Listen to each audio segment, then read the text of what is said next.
नमस्कार dear student and friends, मैं Diwakar sir. मेरा यूट्यूब प्लेटफॉर्म दिवाकर विद्यापीठ में आप सबका स्वागत है। उम्मीद है आप सब स्वस्थ होंगे। वायरल फीवर का समय चल रहा है तो आप कोशिश करें, आप काढ़ा का सेवन करें। ज़रा सा भी गले में खराश हो या ऐसे भी आप एक दिन गैप करके काढ़े का सेवन ज़रूर करें। यही ऐसा चीज़ है जो आपको इम्यूनिटी बढ़ाता है आपका। और स्टीम वगैरह लिया करें और घर में रहें। कोशिश करें तभी निकले जब आपको काम हो, या निकलते किसी से भी आप बात करते हो तो मास्क यूज किया करें, क्योंकि यह सेकेंड म्यूटेशन कोविड का काफ़ी ज़ोरों से फैल रहा है। पिछले साल केवल शहर तक था, इस बार गांव तक फैल चुका है। इसलिए आप कोशिश करें, मास्क यूज करें, सैनिटाइजर यूज करें। सैनिटाइजर ना हो तो जब भी आप घर जाओ बाहर से तो अच्छे से हैंड वॉश किया करो। ठीक है फ्रेंड्स, और चलते हम लोग आज की क्लास की तरफ। 7 डे क्लास। कल संडे था, छुट्टी था और मैंने कुछ होमवर्क दिया था। बस एक बच्चे ने आंसर किया। इसका दो ही मतलब निकल रहे, या तो आपको वीडियो समझ में नहीं आ रहा है या फिर आप आंसर नहीं कर पा रहे हो। तो आप समझने की कोशिश करो, सारा वीडियो देखो, क्योंकि आपको अगर आप ये रोज़ देखते हो वीडियो, टाइमली नोट डाउन करते जा रहे हो सारे क्वेश्चनों को, अगर आप उसे रिवीजन करो प्रॉपर ढंग से, तो देखना आप जब एग्ज़ाम में आप जाओगे तो प्रॉफिट एंड लॉस का एक भी क्वेश्चन आपको तंग नहीं करेगा। क्योंकि एग्ज़ाम का ट्रेंड अब बदल चुका है। अर्थमेटिक से कुछ इजी क्वेश्चन डाले जा रहे हैं और एडवांस में थोड़ा सा टफ डाले जा रहे हैं। तो आपको जितना पढ़ाया जा रहा है बस उतना करो। आपका आने वाले जितने भी एग्ज़ाम है, SSC GD है, LDC है, जिनका रह गया है, MTS है, ग्रुप D है, ग्रुप D वाले को तो वरदान साबित होगा मेरा वीडियो। आपको एक भी क्वेश्चन बाहर से नहीं मिलेगा देखने को, तो आप देखो ध्यान से। और हमारे स्टूडेंट जिनका ऑफलाइन बैच चल रहा था, बैच को DVM और DVM2, आप लोग तो खास करके देखेंगे, क्योंकि आप ही लोग के लिए वीडियो बनाया जा रहा है ताकि आपकी पढ़ाई रुके ना, आप कोचिंग खुलने के भरोसे ना बैठे रहो। तो आप करो। और साथ में वे बच्चे, जैसा कि आपको पता है मेरा कोचिंग सीतामढ़ी ज़िले के रीगा में है, ठीक है। तो जो बच्चे रीगा के आसपास में हैं और वो वीडियो देख रहे हैं, बट आपके पास मेरा बुक ना हो, तो आप मेरे कॉन्टैक्ट नंबर आप उस पर कॉल करके आप हमसे बुक ले लीजिए और फिर आप अपनी पढ़ाई को कंटिन्यू कीजिए। और कहीं भी जैसे ही ऑफलाइन बैच खुलती है, लॉकडाउन हटता है, आप क्लास को ज्वाइन कर लेना। ठीक है फ्रेंड्स, चलते हैं आज की क्लास की तरफ हम लोग। पहले जो आपको होमवर्क मिला था, कुछ ज़्यादा मिल गया था 6 डे क्लास का, उसका आंसर मैच कर ले। पहले का आंसर 175 है, दूसरे का 4000, तीसरे का 120, चौथे का 1521, पाँचवें का 605, क्वेश्चन नंबर 6 का 540, क्वेश्चन नंबर 7 का 8:7, क्वेश्चन नंबर 8 का 320, क्वेश्चन नंबर 9 का 400। क्वेश्चन नंबर हुआ क्या था, 10 मैं मिस करके टाइप करने में, तो आपको 11 मैंने टाइप कर लिया था। आपके लिए 11 ही लेके चलो। क्वेश्चन नंबर 11 जो वहाँ था आपके PDF में, वीडियो में, उसका आंसर है 4%। 12 का है 51,375 रुपीज़। 13 का है वो 1.19/81% लाभ। और 14 नंबर क्वेश्चन का है 5% हानि। उम्मीद है आपने बनाया होगा, नहीं बनाया तो आप फिर से बनाना, आंसर मैच कर लेना।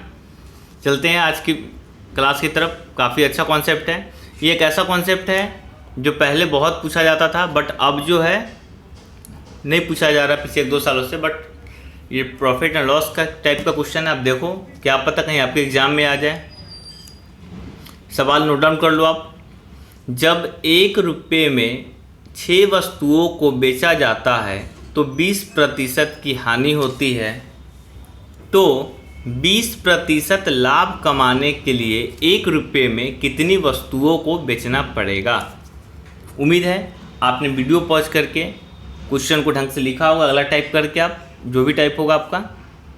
अब चलते हैं सॉल्यूशन की तरफ। देखो, हर दिन मैं एक टाइप पढ़ा रहा हूँ, आपको थोड़ा सा टफ लग रहा हो कोई बात नहीं। आप जैसे ही दिन पर दिन प्रैक्टिस करते जाते हो, वो ऑटोमेटिक स्टेप छोटे होते चले जाते हैं। वही क्वेश्चन 10 से 15 सेकंड में या विदाउट पेन बनने लगते हैं। तो जब भी आपको नया टाइप हो, पैनिक मत हो, बार बार देखो इस वीडियो को। जैसे देखो आज आपके लिए ये टाइप का क्वेश्चन आ गया, अब इसको मैं सोल्यूशन बता रहा हूँ, ध्यान से देखना। तो देखो इसमें आप देखना, इस तरह के सवालों में 2-2 बार बेचने की बात होती है। एक बार क्या बोला कि जब 1 रुपये में 6 वस्तुओं को बेचा तो 20% की हानि हुई। तो 20% का लाभ कमाने के लिए 1 रुपया में कितनी वस्तु को बेचेगा। हम मान ली X वस्तु को बेचेगा, ठीक है। तो आपके लिए यहाँ दो दो केवल देखकर दोनों जगह बेचने की बात की जा रही है। तो जो पहली बार चर्चा होगा वो हमारा हो जाएगा SP1 सेलिंग प्राइस 1, और दूसरा जो हो जाएगा वो हो जाएगा सेलिंग प्राइस 2। ठीक है। और अगर आप मेरा पूरा वीडियो देखे होंगे शुरू से लेकर, तो हमने बताया था यहाँ देख रहे हो 20% का लाभ कमाने के लिए, क्या है 20% का लाभ कमाने के लिए। इसका क्या मतलब है, हमने बताया था आपको कि जो चाहिए उस प्रतिशत को ऊपर रखते हैं और जो हो गया उस प्रतिशत को नीचे रखते हैं। मैंने पकड़ाया था एक टाइप में आपको। अब देखो उस दोनों का इस्तेमाल कैसे इसमें करते हैं। क्वेश्चन हमारा ये है कि 1 रुपये में 6 वस्तु को बनाने का तरीका सीखो आप लोग। इधर लिख देना आप SP1 और इधर लिख देना आप SP2। ठीक है। तो पहला सेलिंग क्या है, 1 रुपये में 6 वस्तु। अच्छा, कभी भी जब सवाल का सेटिंग करना तो आपको याद रहे हमेशा आपको लिखना है रुपया बट्टे वस्तु। क्या लिखना है आपको, रुपया बट्टे वस्तु। ठीक है। हमेशा याद रहे कि रुपया ऊपर लिखेंगे वस्तु नीचे लिखेंगे। कैसे, तो 1 रुपया में 6 वस्तु, तो 1 रुपया में 6 वस्तु, 1 रुपये में हमारा क्या आ गया 6 वस्तु, SP1 मिल गया। अब चलते हैं SP2 क्या है, तो 1 रुपया में कितनी वस्तु है, तो 1 रुपया में हमने मान लिया X वस्तु है। ठीक है। अच्छा, अब फिर वही पुराना कॉन्सेप्ट कि 20% की हानि होती है और हमें कितना चाहिए 20% का लाभ कमाने के लिए, तो जो चाहिए उसे ऊपर रखते हैं 20% का लाभ, तो 120%। जो बच्चे इस वीडियो को फर्स्ट टाइम देख रहे हैं, आपको हो सके ना समझ में आए, तो आप प्लीज़ मेरा सारा वीडियो पहले का देखें, फिर ये देखोगे तो आपको ज़्यादा समझ में आएगा, सिस्टमेटिक ढंग से समझ में आएगा। तो 120%। और कितने प्रतिशत की हानि, 20%, मतलब 80 हो गया आपका, परसेंट से परसेंट कट जाएगा हमारा, है ना। यहाँ से x का मान निकालना है तो x का मान आप निकाल लो, 20 छक 120, 20 चौक 180, है ना। फिर आप इसे करोगे तो 2 दूनी 4, 2 तिहाई 6, और ये कट जाएगा आपका कितना 2 से 3 बार में। ठीक है। हमने कहीं मिस्टेक किया, क्या देखा हमने, फिर से देख लेते हैं हम लोग क्या था हमारा। तो 1 रुपया में 6 वस्तु को बेचा है, तो रुपया बटे वस्तु सब आपने लिख लिया था SP1 SP2। ठीक है। फिर बोल रहा है 1 रुपया में कितनी वस्तुओं को बेचना पड़ेगा, तो हमने मान लिया 1 रुपया में X वस्तुओं को बेचना पड़ेगा। देखते हैं हम लोग यहाँ पे फिर, तो 1 रुपये में 6 वस्तु को बेचा, 20% की हानि हुई, थोड़ा सा स्पेस कम गया, इसको स्पेस बनाते हैं हम लोग फिर से। तो 1 रुपया में 6 वस्तु को बेचा, ध्यान से देखिएगा आप लोग, 1 रुपया में 6 वस्तुओं को बेचा। ठीक है। और पूछ रहा है 1 रुपया में कितनी वस्तु को बेचे। इस 1 रुपया में 6 वस्तु को बेचने पे इसे हानि कितनी हुई 20%, और चाहिए क्या इसे लाभ प्रतिशत। तो यहाँ हम लोग गलती से उस साइड कर बैठे थे, जबकि हमें पता है कि 1 रुपया में 6 वस्तु बेचने पे हानि होती है। तो हमें चाहिए क्या आपका, तो 120% ऊपर, और हुई कितनी हानि, तो इतनी हो गई। तो आपका कितना हो गया, अब पीछे x का मान निकालोगे तो आ जाएगा आपका, x का मान निकालो तो आ जाएगा 20 छक्का 120, 20 चौक 100, 6 से 6 कट गया, तो आपका आ गया 1/4 बराबर 1/x, है ना। तो x का मान कितना आ गया मेरा, तो x का मान आ गया 4। इसका मतलब ये हो गया कि वो बंदा 1 रुपया में कितनी वस्तु, तो वस्तु को हमने माना था x, तो 1 रुपया में 4 वस्तु बेचेगा, तो उसे क्या होगा 20% का लाभ होगा। आप बस टाइप देखो कि हुआ क्या है। तो पहली बार बेचने की चर्चा इधर हुई थी, तो हमने क्या किया, SP1 को इधर लिखा, और पूछ रहा है कितना बेचे, तो SP2 को इधर लिखा। काम इस पे हो रहा है ना, 1/6 बेचने पे क्या हुआ, हानि हुई थी, हमें लाभ चाहिए था, तो बस इधर कैलकुलेशन कर देना है। थोड़ी सी गलती हो गई थी, हमने इधर कर बैठा था जिस वजह से आंसर नहीं आ रहा था, हमने ध्यान से देखा नहीं था क्वेश्चन को मैंने। तो ठीक है, चलते हैं अगले क्वेश्चन की तरफ, आप कॉन्सेप्ट क्लियर होगा। पहले आप क्वेश्चन लिख लो। 160 रुपये में 90 बॉल पेन बेचने पर एक व्यक्ति को 20% की हानि होती है, तो 20% का लाभ कमाने के लिए उसे 96 रुपये में कितने बॉल पेन बेचने चाहिए। अगर आपको ज़रा सा भी समझ में आया था वीडियो को पॉज करो, पहले तो आप कॉपी में नोट डाउन कर लो और इसे बनाने की कोशिश करो, फिर आप मेरा सोल्यूशन देखो, देखो क्या आपने सही बनाया है। चलते हैं सॉल्यूशन की तरफ हम लोग। फिर आपको पता हुआ है कि हमें करना क्या है, तो रुपया बट्टे वस्तु लेना है, ठीक है।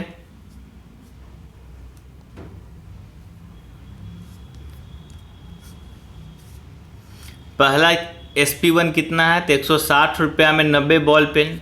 और हमेशा याद रखना रुपया बट्टे वस्तु, ये चीज़ आप कभी मत भूलना। जब भी इस तरह का सवाल आए तो आपको माइंड में होना चाहिए हमेशा कि रुपये बट्टे वस्तु को सेटिंग करना है सवाल को। तो पहला क्या है SP मेरा, चलो मैं लिख देता हूँ आपको, ये हो गया SP1, ये इधर हो जाएगा मेरा क्या SP2, ठीक है। तो 160 रुपया में रुपया 90 बॉल पेन, ठीक है। दूसरा इधर SP मेरा क्या हो जाएगा, तो दूसरा SP हो जाएगा कि 96 रुपया में कितने बॉल पेन, इस कितने को हम मान लिए X, तो 96 रुपया में X, ध्यान से देखो आप, ठीक है। हुआ क्या, तो 20% की हानि। चाहिए क्या, 20% का लाभ, बिल्कुल पहले सवाल की तरह बिल्कुल नंबर चेंज है, तो 120 चाहिए हमें। हुआ क्या हमारा, तो हानि।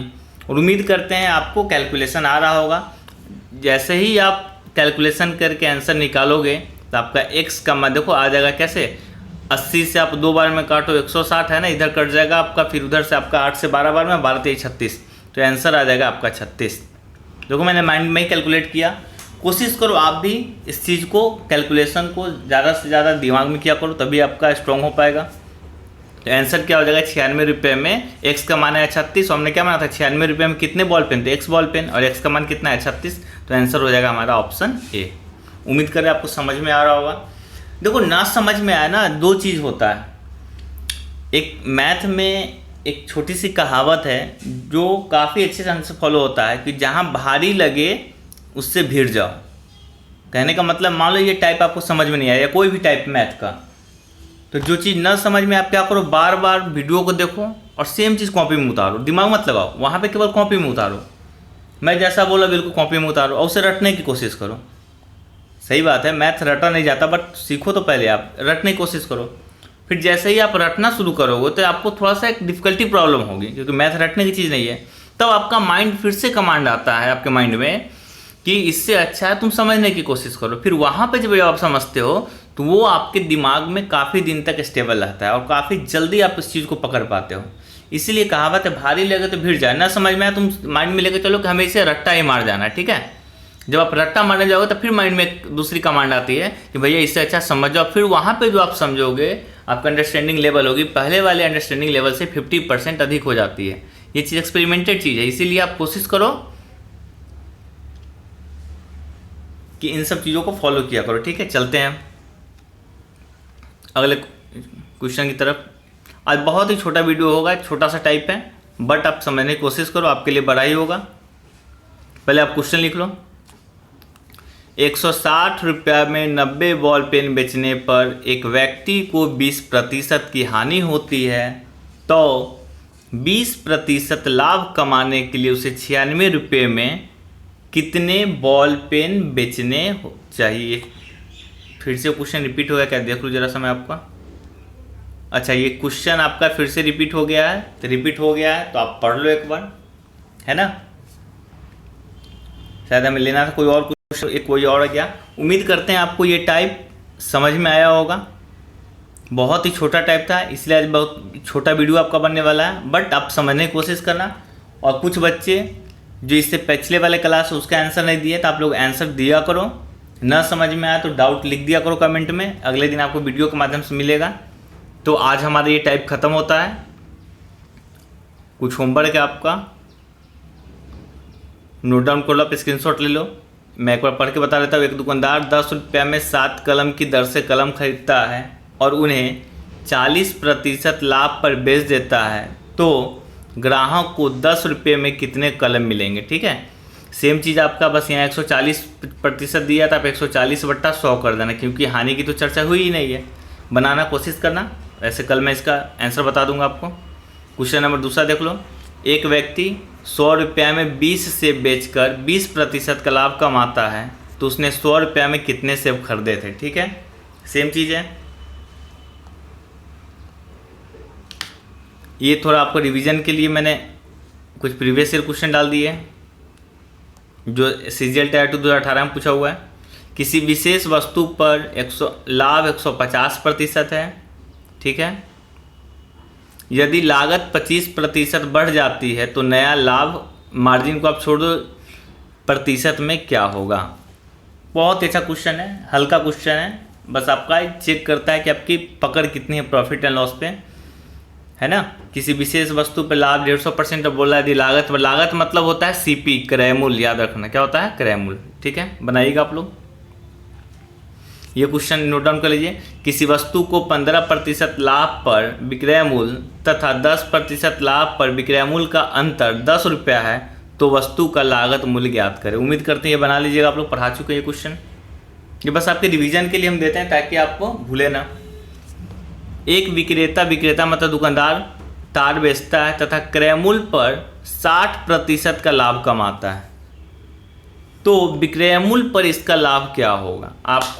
हमने आपको पढ़ाया था ना कि लाभ या हानि प्रतिशत है। जैसे मान लो 4% अगर किसी का लाभ हुआ तो हमने आपको क्या बताया था, हमने बताया था ना कि 4% का मतलब 4/100, मतलब 100 पे उसको 4 लाभ हुआ, नीचे वाला क्या होता था मेरा, क्रय मूल्य। तो आपको वही बोल रहा है कि उसको, विक्रेता को क्रय मूल्य पर 60% का लाभ होता है, तो आपको यहाँ से सीपी निकालिएगा, एसपी निकालिएगा, लाभ निकालिएगा, फिर आपको बताना है कि विक्रय मूल्य पर लाभ निकाले, मतलब अब बट्टा में आपको सीपी न रखा है, एसपी रखना है। सारा चीज़ मैंने बता दिया, बस मैंने नंबर नहीं लिया है। उम्मीद करते हैं आप जरा सा भी कंसस होकर पढ़ रहे होंगे, सुने होंगे, तो आंसर आ जाएगा आपका, आंसर निकालिएगा आप। और आज आपका होमवर्क भी कम है, टाइम भी छोटा था, इसका ये मतलब ना कि आप मस्ती करें, पिछले क्वेश्चन का रिवीजन करें, बार बार रिवीजन करें, मेरी बातों पर विश्वास कीजिए। आपका एसएससी आने वाला जो भी एग्जाम है, प्रॉफिट एंड लॉस से एक भी क्वेश्चन नहीं छूटेगा। देखते चलिए, जैसे ही सारा टाइप मेरा खत्म हो जाता है फिर मैं आपको प्रीवियस ईयर का क्वेश्चन उठा कर सोल्यूशन करवाऊंगा, है ना। तब तक आप मन से पढ़िए और कोशिश कीजिए जब भी आप पढ़ने बैठते हैं, माइंड बूस्टर जो मैंने बताया था आपको वो जरूर कीजिए 15 मिनट, और टेबल कम से कम 25 तक याद कर जाइए आप लोग। 25 तक का पहाड़ा, 1 से 30 तक का स्क्वायर फिलहाल याद कर जाइए, ठीक है। और 1 से 15 तक का क्यूब याद कर जाइए, जैसे 1 का 1, 2 का 8, 3 का 27, है ना। ये चीज़ आपके जुबान पे होनी चाहिए, ठीक है। तो चलते हैं हम लोग, आज वीडियो छोटा है, अच्छे से एंजॉय कीजिए, देखिए, कहीं भी कोई दिक्कत हो तो आप बताइए। और थोड़ा सा लाइक, शेयर एंड सब्सक्राइब तो आपने कर ही रखा है, थोड़ा सा फ्रेंड्स में शेयर किया कीजिए ताकि वो लोग भी सीख सकें, ठीक है। तो चलते हैं, फिर मिलते हैं कल, बाय बाय, टेक केयर।